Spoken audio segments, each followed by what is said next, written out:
Right leg hospital, left leg cemetery. Mirko Cro Cop, the Yes, sir. Pride legend, Yes, sir. the southpaw of fucking death. Yeah. Do you want to go over a little bit of his like career accomplishments, or do you want to get into some fun facts first, just to like introduce the guy a little bit? Want to talk about the little fun fact he told me before we started recording?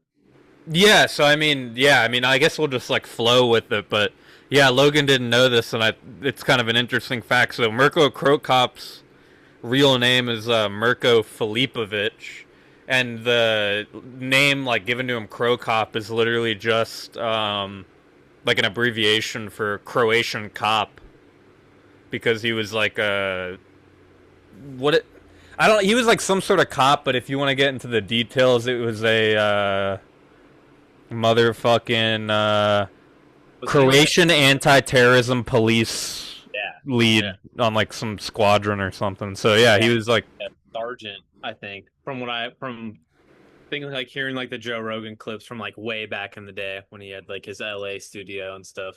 yeah, He was talking about how he was like like on the terrorist like squad as like the captain or the like lieutenant, or I don't forget what he was word. like high up, like a leader of Yeah, some sort. yeah. But So it's cool, actually cool little fun fact. interesting. Yeah. It's another. I actually have another fun fact for you about Cro Cop. I don't know if you knew. He actually started off. I can't remember. I want to say it was like Taekwondo, but it might have been karate. But it was like one of those two.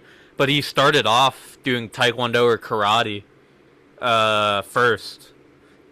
And then, Interesting. yeah, and then when he was in the military, because he's like in the military before he was like a cop or whatever. When he was in the military, he started kickboxing, but he was Right. originally did like for like years, like he was like had like a through and through like karate or taekwondo background before started kickboxing like in his 20s, Right. which is kind of interesting. Yeah, totally. I mean, that kickboxing to, little segue is, his kickboxing led him to not limited to, but just a couple of these accomplishments. I mean, UFC heavyweight contender, right? He's a Pride 2006 open weight Grand Prix champion, Ryzen open weight Grand Prix champion. That was in 2016 too. He's, you know, wow, aged like fine wine. Only Yeah, he's fighter, been yeah, fighting. I think he's like in his late 40s, early 50s, even. No. only fighter to win Grand Prix championships in K1, Pride, and Ryzen, which has never been accomplished by any other like kickboxer or former K1 World Grand Prix finalist, IKBF World Heavyweight Kickboxing Champion, one of the greatest heavyweight strikers in MMA, probably like transitional wise. We didn't probably. I don't. This is not on here, but a little caveat to my opinion. I think probably didn't get him at his best, like striking wise. Like we probably got him like towards the end a little bit. What in the UFC specifically, Yeah, or a little bit. Yeah. Yeah. And I mean, just going through, seeing this only fighter to be Grand Prix champion in K1, Pride, and Ryzen is just crazy. To be the only kickboxer to ever do that is pretty crazy. And to have that record still is, you know, it just goes to show that like his resume and like what he did for the sport is just, it etched in history forever, like right, like timeless. oh Um, yeah, I mean he was one of those guys that like if he wasn't around, like MMA might not look the same. Like he's one of those like almost like silent pioneers that like kind of shaped the sport into what it is in a way.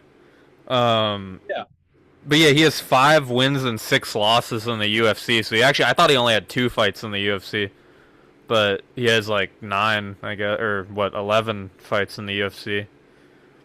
And he fucking fought. I have a lot of notable wins right here. If you want to run Well, through those. I'm just looking to see if there's anything. Yeah, nothing like super notable in the UFC, honestly.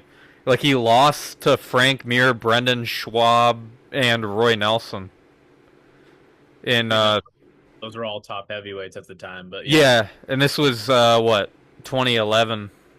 yeah, I think the thing. I mean, I know this is supposed to be a video talking like good about Mirko Cro Cop. I love Mirko Cro Cop, but I think his problem was his grappling was just like underdeveloped as fuck. You know what oh I yeah, mean? Like if he would have had good grappling, he would have been untouchable. His grappling was just like really, really lacking because he came from kickboxing and then just like went into like I think Pride was like the first MMA that he did. I want to say.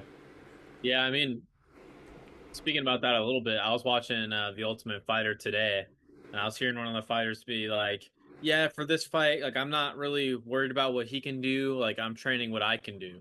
Like Right. I'm worried about like my skill set and what I can pose on him." And Right. I, it took me back a little bit because that's not really how I would like think that fighters would think, but it does go to show that those styles, like, they could be really good or they could be like have some holes in them, right? Because of that mentality, like, hey, I'm just gonna focus on what I'm good at. I don't want to try to get good at these things in a short amount of time, so I have to like have all this pressure on me to be really good in these areas, so I could fight back in their areas of the fight, like my opponent and not mine. Like I'd rather just impose my will in my fight. Which there's some wisdom to that, but there's also some holes to that, right? And I think Cro Cop is one of those people, right? Where he was like, I'm just gonna focus on I kick you in the head, you're gonna go to sleep. So I'm just gonna worry about that, send up my kicks and my punches, and if he takes me down, he takes me down. I'm gonna try to get back up and do the same thing. Yeah, and I mean throughout his career, like his grappling did get like a little bit better just through like experience. And I'm sure he trained it up, but it just didn't hold up to be Right. like top echelon. You know, but yeah, man, I think one of I mean, honestly, two of my favorite fights of all time to watch are fucking Mirko and Vanderlei and Mirko and Fedor. Like those are my two favorite Pride fights to watch. Yeah, Like those off are the some top good of my ones. head. Yeah, those are some good ones. There's some bangers, dude. Apparently fucking even though Fedor won that fight, Fedor said that Mirko Cro Cop was his like toughest opponent that he had ever faced. Pretty like stylistically, yeah, that would be a pretty hard opponent to fight for Fedor. And I don't think did Fedor finish him I or was don't it a decision? I don't recall. I want to say it was a decision. I'm gonna look right now. Yeah, unanimous decision. So hey, that's to take Fedor. What, it was 5 rounds, 3 rounds?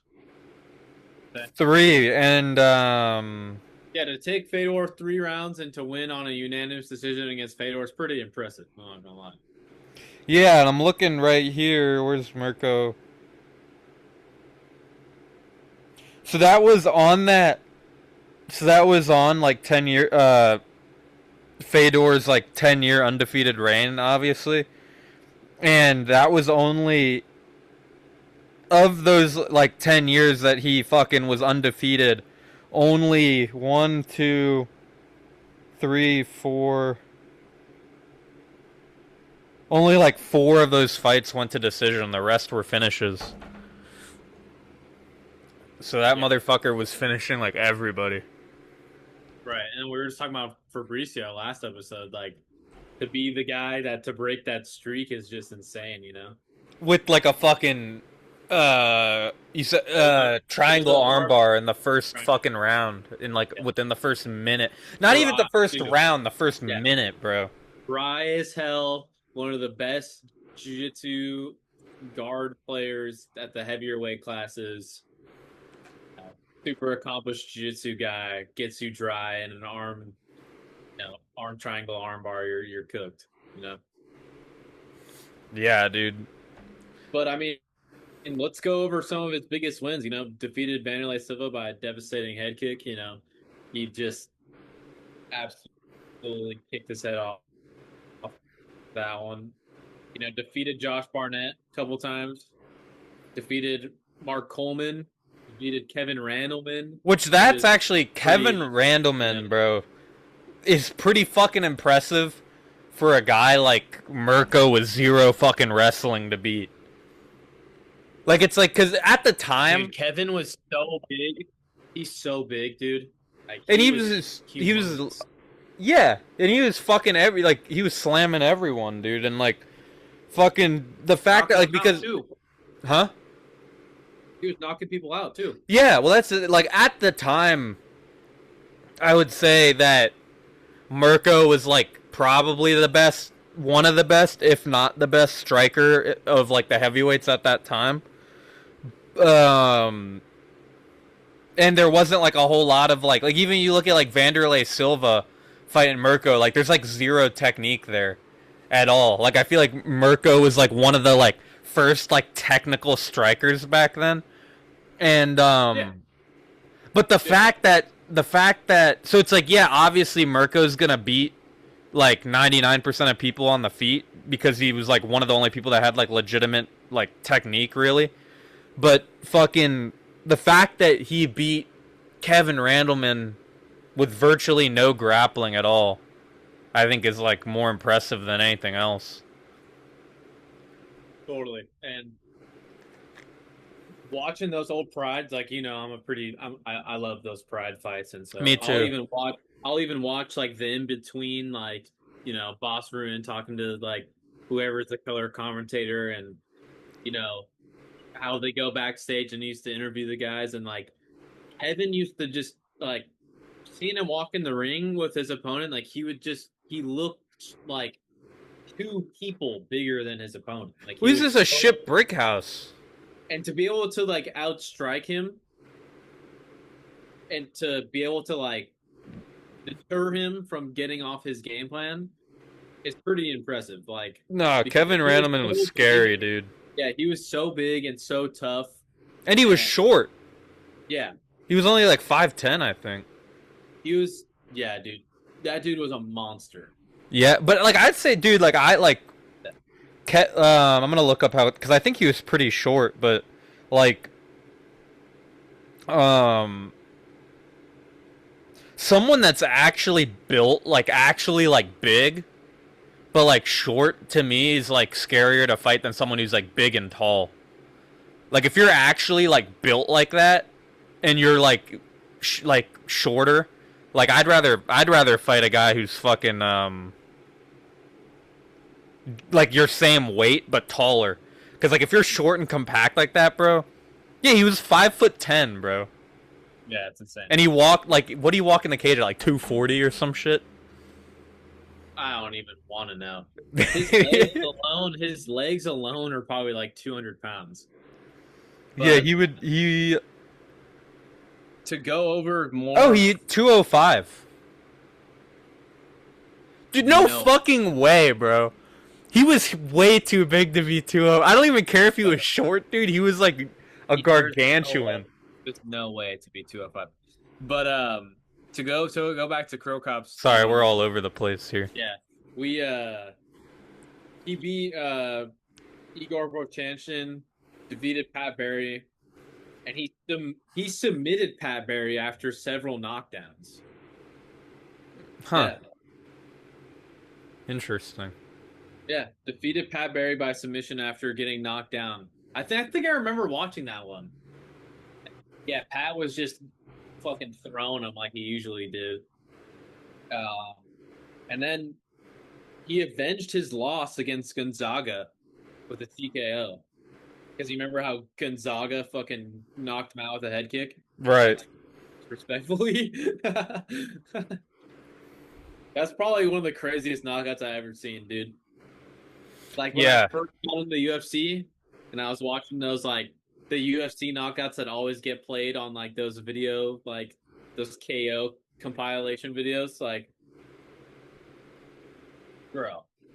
Well, Mirko, dude, every finish was a highlight reel finish. But to see Gonzaga kick him and to make like Cro Cop just go out like that, like stiff, bro, it was insane. Yeah. Like Gonzaga kicked his head off. It Yeah. was like I obviously like I wasn't alive, or I probably was alive, but I wasn't like aware enough Conscious. to, yeah, conscious enough in the MMA world to be like to know what was going on or to be around for that moment, but to get into it and to be like, oh, Cro Cop is this and that, and like I was into Pride and like I still am, and then watch him in the UFC just get kicked his fucking head in by Gonzaga of all people. I was like, what the hell? Like it Well, was so shocking. well, we talked about this. I don't know what episode, but we talked about this before, and it's actually interesting because I'd never really heard this anywhere. It's like, remember how we were talking about that? There's guys that like thrived in like Pride rules, but didn't do very well in the UFC, and then there's guys that like thrived with like UFC rules, but didn't like do good Yeah. with like Pride. Like Mirko was like one of those guys who like thrived in like the Pride rules. Like Yeah, he thrived with like the yeah, knees to the head on the ground and like the fucking head stomping and like he was like all about that shit. Like when you get someone to the ground, he would just like knee him in the top of the head and shit and stomp on him and fucking and I think he was better on the ring too. Like he actually like did good utilizing the ring, and I think like he wasn't like built or maybe just didn't have wasn't conditioned enough to fighting in the cage. Like you saw that he used the ring to his advantage in his fight because the way he fought was like really unique to me, and like he was one of the first people that I became a fan of when I got into MMA. But looking back on his fights now that I've been like training and like fighting for a couple years now, like the way he fought was like really unique in a way because he had a high technique as far as like the way he would throw his strikes and stuff, but he was like never really like planting down and like closing distance on people. He would always be like running around them, but then like it was like really weird because like his movement was like not super like technical, if that makes sense, but his striking was. So it was like really like interesting to see, but it worked for him because like he would just whenever he'd end up on the ring, he was able to like use the like give of the ring to kind of like get around it. And I think that probably fucked him up on the cage because he was constantly moving. He would just like corner himself. You know what I'm trying to say? yeah, I know what you mean. Yeah, I mean, totally. You're gonna be best at where you fight in the most, right? I mean, Yeah. we fought in a fucking prison cell, like sized whatever space. Fighting would be a lot different. If we fought on a basketball court length of just a matted area, fighting would look a lot different. You know? Yeah, and that So is the stupidest Joe Rogan fucking yeah, uh like yeah. want. For something like that, for him to want that is pretty retarded. Uh, Especially as a grappler coming from him is just like even more retarded, I think. Well, it's so stupid to me, and honestly, like those rules would benefit me more. Like the way that I fight, if I was on an open area, it would be better. But like, fucking, I just think it's stupid because like I've heard like he'll be like, oh, it's more realistic that way, but it's like not, bro. Like if you're in a fight, like odds are you're not gonna be in a fucking field somewhere. Odds are you're gonna be somewhere where there's a wall. In my opinion. Yeah, I mean, fights can happen anywhere, right? That's why, like, Well, there's yeah, gonna be obstacles. Like you're not just gonna be yeah, open. Like there's gonna be something that your you're back is gonna go to at some point. want to be able to fight in like most in all environments, right? Like, I think when I spar, move around with people on like the big mat, I obviously utilize the distance and like the gap and like moving around a lot more fluidly. There's a lot more space, right?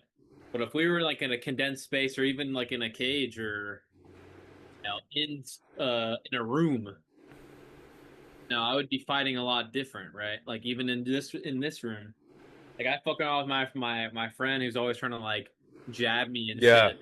I'll just like shoot on him and like take him down, but I'll always like take him down on my bed, and it's not like the best place to take him down because it's on like a higher thing. So Yeah. purposely give him my neck so he goes for a guillotine so I can just get on top of him easier. Right. So I have to be on like the bottom because I'm falling off the bed. It's Right. like evident of the space. Yeah, Like exactly. You I use the wouldn't I space. wouldn't be like in a field or on a big matted surface or in the cage. I would never go, "Hey, take my neck so I can get on top of you real quick." You know what I mean? I would only do that in a scenario of like this fucking surface is at a different level, you know? Or like the circumstance would allow it to be that way, you know? Yeah. So I think I agree. Like I do remember Cro Cop, you know, he would like back in the day would be like he likes to run. So I used to hear that a lot from like the commentary or like people that were his opponents and stuff. Like he does a lot of running. He did do a lot of back pedal fighting. He did. I don't think his, and I think that was probably the lack of defense. I think his best defense was his offense. Like his Cro Cop was pretty hittable. Like especially towards the end of his career, especially in the UFC, when that running like cardiovascularly took a lot more of a toll on him. You could tell, or that movement. You know, if you don't want to call it running or whatever. Uh, so yeah, I think his best defense was his offense, and he did have like technical striking, like physically throwing a strike at you. But his defense and movement would not be something that you would want to emulate. I That's think. kind of what I. That's kind of where I was going with it. You know what I mean? And I think like the Vanderlei Silva fight is like a perfect example of that Yeah, because it's like you see a guy like on paper, it's like the way that Cro Cop is striking, you'd think that he'd have that all day, but it yeah, was like a struggle for him a little bit because like Vanderlei was just a fucking marauder, and it's like his defense wasn't like the best, so he would like he'd be kind of like running around, and then like Vanderlei would catch him with something just because he would like blitz in and just fucking throw like crazy and stuff. So it's yeah, like, yeah, like I feel like Mirko Cro Cop's kind of game was just like, oh, circling around, oh, let me throw something, stay at a distance, throw something, whatever. But then like he would have a hard time when people would like pressure charge him pressure him. Yeah, because it's a lot different circling and like backing up when no one's like pressuring you. Because like people can take certain angles to like cut you off and stuff, but when they're just standing right in front of you and they're allowing you to do so, you're the threat doesn't feel as imminent, so he doesn't feel like he needs to throw as much. well, and you can. I feel like you can get away with that behavior in a ring more than you can in a Yeah, cage. of course. Yeah, So yeah, it's like, yeah, for sure. Um, you know, and some of his, I think probably his most highlighted moments, right?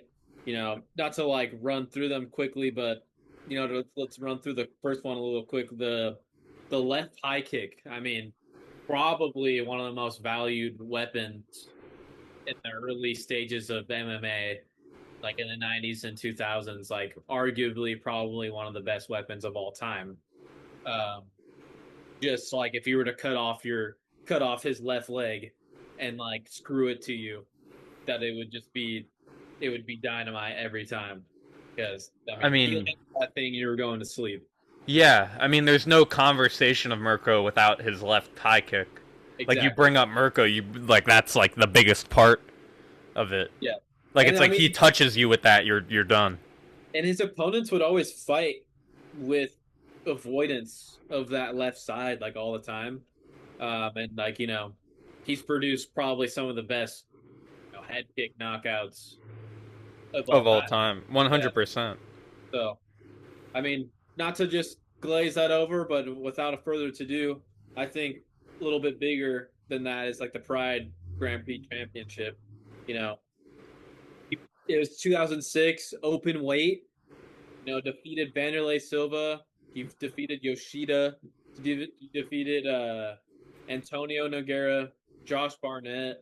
Like he defeated all these people to get to the championship, and I think like that's probably one of the better heavyweight runs to get to a championship, especially in a Grand Prix tournament style fighting. To have to go through, those are all different styles, right? Like Yoshida, big grappler. Um, you know, Nogueira, big grappler, right? Josh Barnett, big grappler with a little bit of like shoot wrestling, but not too much of a threat on the feet for Cro Cop. And then obviously having to fight Vanderlei Silva was a big one, and you saw how that fight went, and it was a hard fight. It wasn't an easy fight by any means against Vanderlei. I don't think it ever is, especially in his prime and in those Pride days. Never an easy go with the axe murderer. But yeah, I think that's probably top one or two biggest moments for Cro Cop historically. Yeah, I mean, if you're looking to watch just like a dog fight, dude, yeah, that is a fucking dog. Like, that is like pure violence, dude. Like, I remember, dude, this is actually funny. When I first met my girlfriend, she like obviously like knew what MMA was, but she was like, she said to me, because it was like the first like week or two I knew her, and I was like, oh yeah, like I do MMA, and like I have like a fight coming up and stuff. And she was like, oh, I know what MMA is, but like not really. Can you like show me like some MMA videos to so I can understand what it was? And I was like, yeah, sure. I'm like, what's a good fight? And I should have showed her like something like more realistic to what like modern MMA actually is. But I was just like, fuck it, let me show her Vanderlei versus Cro Cop. And that was the first MMA fight she ever watched all the way through, and she was like, what the actual fuck? Like, and like I remember she asked me, she was like, so do you like, can you like decipher what the fuck is like going on in this fight? And I was like, and they were on the ground at some point, and I was like, I'm like, yeah, well, he's trying to pull guard, he's trying to get his leg around the hips and like pull guard and like whatever. But then I was like thinking about it, and I was like, and I told her, I was like, you know what, there's not a whole lot that I can decipher from this. Like, there are parts, but it's like so like antique of what like MMA is now, that it's like it's pretty much just like bar fighting with like a little bit of technique, but like yeah, pretty much. That's why people like me and like Pride, they liked that level of like chaos and that rule set, and the first round being 10 minutes. Like, that's ridiculous. Why would anyone ever want to do that? Grand Prix style tournament fighting in MMA. Why would anyone want to do that? Of course I'm gonna watch it. That's like, you're putting fighters through hell. Of course I want to watch it. But looking back on it, it's like, damn, dude, like probably a pretty rough go to like fight over there. Hey, you get paid a lot, but fuck that. Dan Henderson talked about his fights, and like I think he's won like 2 Grand Prix. We should do an episode on him one day. But I think he beat Vanderlei to win one of his too, and which is correct because he was small. Yeah, well, not small, but like wrestle, and had so much power in the fucking right hand. But I mean, he was going with some like gargantuans, dude. Oh yeah, he didn't get like. Yeah, I mean, that shit was impressive. One Mirko Cro Cop win that I want to talk about, which doesn't really like show like how good he is or anything, but remember I showed you the Bob Sapp fucking orbital break? Yeah, where he clearly just like took a fall. Just shattered Bob Sapp's orbital. Yeah. And for those of you who don't know, fucking Bob Sapp, look him up. He's like 6'4", 300 pounds lean. He has to be bigger than 6'4", yeah. Like some like massive fucking like, imagine like the scariest fucking blackest dude that you'd see in like a prison movie. That's what Bob Sapp, like 320 pounds, 6-pack abs, like ridiculous looking. And Bob Sapp like had no fighting technique, but he was just so big that he would just fuck everyone up, and he like to the point where he knocked some dude out with his bicep. Like, he went to throw a hook and it missed, and he hit the dude with his bicep and knocked him out.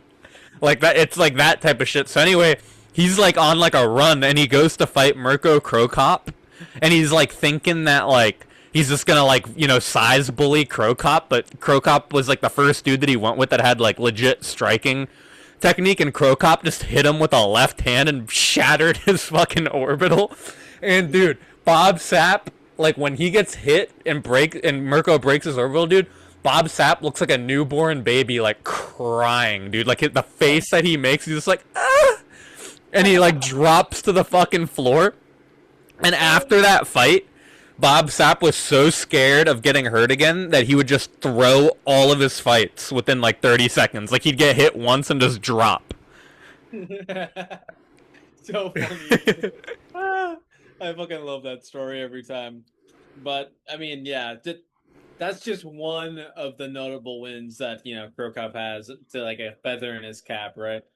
And I mean, without further ado, the biggest, probably the biggest like feather in his cap is like, although he lost to Fedor, you know, in the one of the most anticipated MMA like fights of all time, so I guess especially at heavyweight, he participated in one of the greatest heavyweight fights of all time.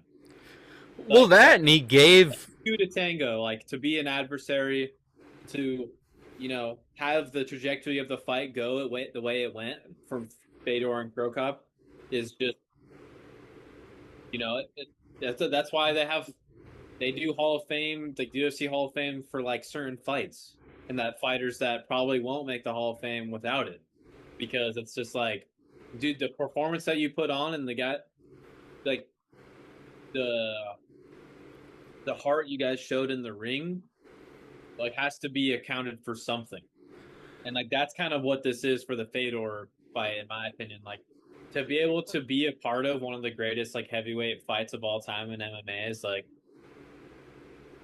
it's a little bit sweeter than even just being a Grand Prix world champion, you know? Like, yeah, I mean, I agree because, like, okay, so, like, we were talking about Verdum last episode, and Verdum finished Fedor in, like, a minute in a submission, right? Which, amazing, like, you fucking beat Fedor on his undefeated fucking streak, which is great, but that wasn't, like, a war by any means, right?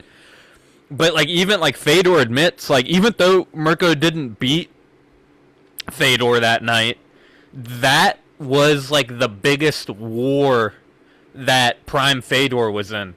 Like he gave Prime Fedor the biggest fight, even though he lost and Verdum beat him later on. Like that was the biggest war that Prime Fedor had participated in, because no one was able to outlast or was able to like stay alive long enough to give Fedor like a war like that. And then Verdum like submitted him in the first like minute, so it wasn't like a war. But like Fedor admitted, like, yeah, that was like the biggest like like I had to dig the deepest that I ever had to in the fight against Mirko Cro Cop, right? Which is like pretty cool. Yeah, of course. Like I mean, and just the way the fight played out, not even that it went the distance, and it's just the way the fight played out. Like it was just straight carnage. They were trying to put each other to sleep, man. Yeah. They were throwing it, man. You want to watch highlights of that real quick and just break it down a little bit?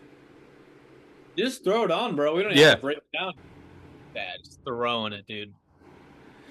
This is crazy how far, huh? Yeah, there's no technical movement, nothing. It's just crazy how far MMA has gone, and then just like the dynamic of being in the ring and having an MMA fight. I don't know. I kind of like the ring. I like it, but I prefer the cage. Like, I would rather, like, have it MMA be in a cage than in a ring.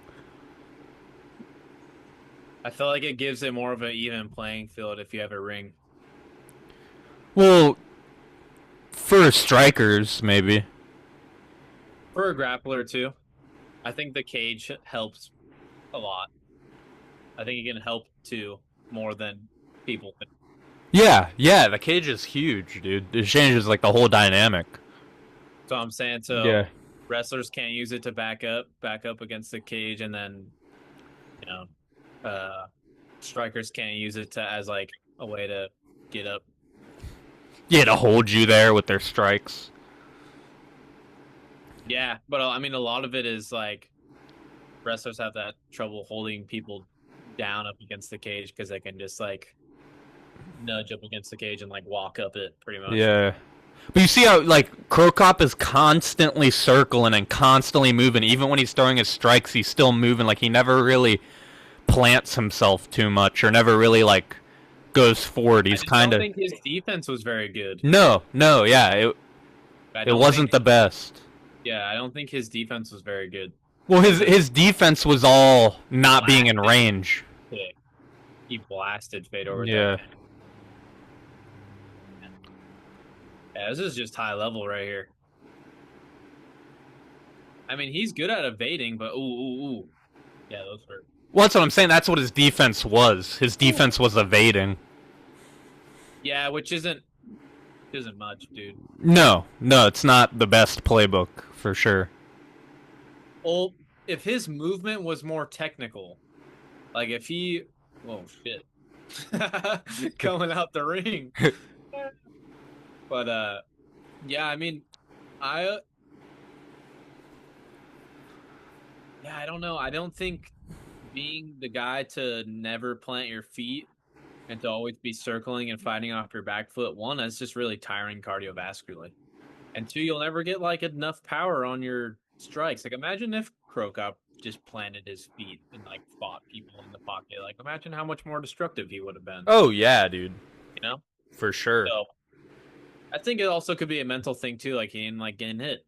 Or, you know, he didn't like the reaction that he would give when he got hit. So you know, there could be a lot of different reasons. You know, nothing against him. I mean, he can, you know, competed at the highest level. That's why we're talking about him, right? We obviously like him a little bit.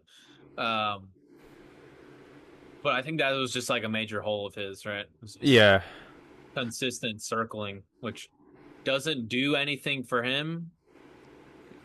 Well, and he's circling into the power. Like you can see right now, he's circling into Fedor's power. Yeah, and he doesn't have. That's what I'm saying. Like he doesn't. Yeah. Very well. So this is just him, like literally backing up. Yeah, but dude, he did something we didn't touch on. Mirko Cro Cop had a chin like a motherfucker, dude. Oh yeah. Like he was taking shots from Fedor that would have knocked everyone else out. Oh like, yeah, I mean, I think I said a little bit that like he was very hittable, and to not have good defense and to make as far as he did is very, very impressive. Yeah, he was just a durable motherfucker. Yeah, I mean, and his best defense was his offense, right? Like, I mean, you can look at his defense, you know, striking obviously, like maybe not right here, but a little bolo punch. That was funny. Yeah. But yeah, you see, like his ground game is very underdeveloped. Dude, and the way Fedor used to just maul people on the ground, I just love it. I love to watch it every time. Yeah, dude. That like reckless abandonment of the like with ground and pound, where I'm just like, I'm just gonna throw myself at you, and hopefully my fist connects to your face. Yeah, like, that's just like the best way to ground and pound someone. Like not all this technical shit. Like no, I'm gonna just get on top of you and I'm gonna fuck you up. Well, it's that, and it's weight distribution. Yeah. If you can make yourself heavy as fuck while landing shots, that's what ground and pound is, you know? Yeah. Fedor's just like, yeah, whatever. Yeah. And, dude, the fact Fedor was a small heavyweight, dude. Yeah.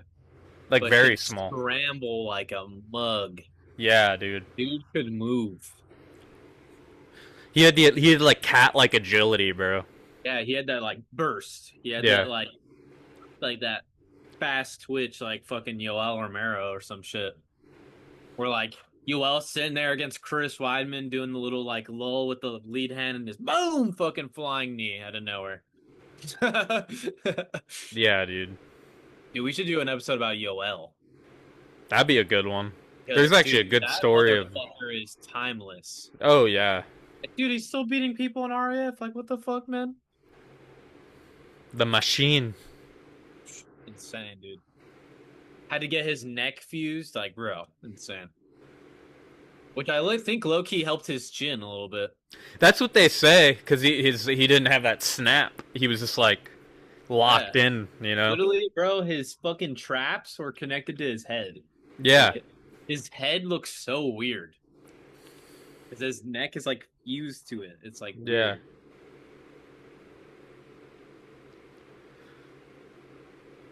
But yeah, here you can see that, yeah, like, Mirko's ground game was not the best.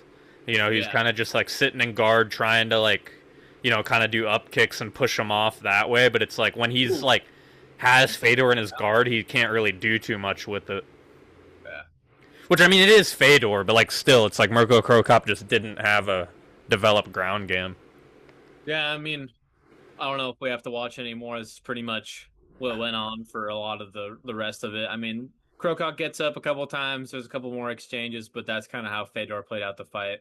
It's a Yeah. very martial arts uh, fight. Gets him to the ground, makes it ugly, and Fedor is really good at that. And I mean, thinking, is he one of the best, greatest? Is he one of the best heavyweight strikers ever? Do you think? Like That's a compared hard one, or man. like then? Huh? Like I think he's probably like pioneer, That's not what I think. I don't. applicable to modern. Yeah, I don't think that he's one of the best strikers ever necessarily, but like you said, I think he was like a pioneer of like he brought a certain level of technique Yeah, in, but like I would argue that his striking wasn't like obviously he wasn't like a well-rounded mixed martial artist, but like he wasn't necessarily even like a well-rounded striker. Like he had good offensive striking. He was good at putting combos together. He had like good technique in his offensive striking. Like we were saying, his defense wasn't the best. His movement wasn't necessarily the best, but I think he pioneered like bringing a certain level of technique to striking that like has like compounded and made it better over time. yeah, I agree. I'm gonna kind of make these a little quick Yeah, fire. yeah. Um, I'm not even gonna ask this one question, but does Cro Cop have the greatest head kick in MMA history? Honestly, probably because just like the first of all the power, like you get hit with that, you're going out, and second of all the amount of times that he was able to do that. I would argue that yeah, I can't like. Can you think of anyone else that has like more head kick knockouts or like just like the ferocity of getting hit and that kicked in the head? Okay, volume on the head kick knockouts, maybe not so much, but like power wise, is probably like Pereira. Yeah, But he doesn't have the consistency of kicking people's heads off. So like we'll give it to Cro Cop on that one. Um, I mean, there's this one question that does he hold up against the heavyweights that we talked about last time, like the greatest ones? And I don't think he does. I I mean, don't you think so either. go through Francis, probably gets knocked out. Goes through John, gets fucked up. Goes against Aspinall, gets fucked up. Yeah, goes against Kane, gets mauled to death. Like I don't think he holds up against any of those guys, but I think he was just one of those specialist guys, man. Like he, And he was a pioneer. Like that's yeah, what he was. He was a and he was pioneer. a specialist. Like Yeah, that was his. He had one facet to the game, and that was his striking. yeah. Uh, and then like last quick fire question: do you think Cro Cop is for the time one of the most intimidating fighters of the time? Like, do you think his opponents were scared to fight him? And I think they were. I think a lot of his opponents, like coming up in Pride and stuff like that, in those K1 tournaments, a lot of them looked very tentative to fight him. Like he looked like he won the battle before they even got in the cage. Sometimes, like with the Yeah, whole like Tyson added. that's something that we didn't really touch on that much. Is Mirko did have a really good psychological warfare Yeah, with people. Like he was able to get in people's heads, and he did have like a Tyson-esque sort of like intimidation factor. And I think like part of that is just like naturally who he is, and I think another part of it is he just had like a good innate understanding of like psychologically fucking with people a little bit. yeah, And I think that is something that he does that I give him a lot of credit for. Is he's very good at like I don't know how to like word it, but just like psychologically fucking with people. I yeah. think that was like a big part of his game. Intimidation. Yeah, Yeah, yeah. Yeah, I mean, I agree. I don't think I have anything to add to that. I think, just based on some of those face-offs and just what his opponents would have to say before and after the fights. I mean, you could tell that they were a little bit tentative on fighting him and didn't really have the confidence of like beating, going and like winning. Um, to wrap it up a little bit, Cro Cop is remembered as probably one of the most feared heavyweights, right? Um, Definitely one of the most feared knockout artists of that time, right? Left a legacy of having a crazy, high kick, you know, PRIDE Grand Prix champion, K1 champion, Ryzen champion. Like he's really good at those tournament, uh, yeah, type of style, fights where he's fighting multiple times in a night in kickboxing usually. In Pride is MMA, but he mostly employed his kickboxing, and I think that's what makes him great. That's kind of like this outro a little bit is one of the greatest heavyweight kickboxers probably of the time.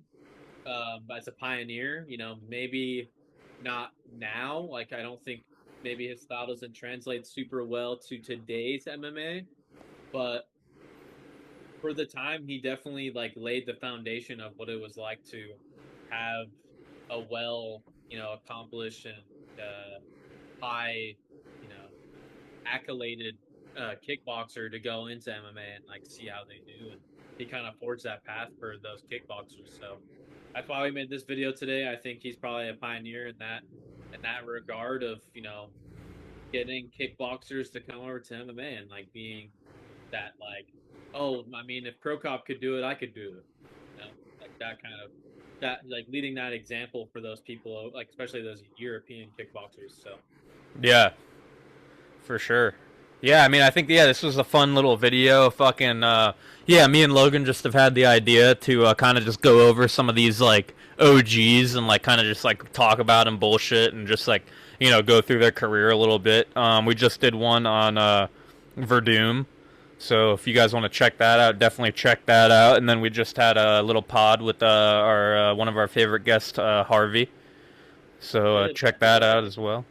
Yeah, shout out to him.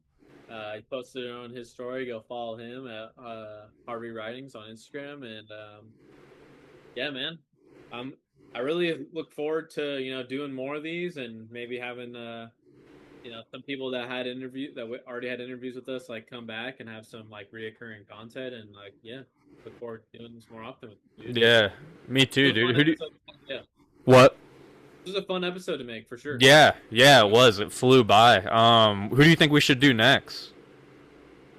I mean, if you want to keep it on like the Pride side, we could do like a Fedor, a Dan Henderson, and Kevin Randleman, or we could go more for like UFC. We could go Nate Marquardt. Dude, I think Kevin Randleman would be a fun one. Or even, dude, you know what would be a fun one? Bass Rutten, dude. That would be a fun one.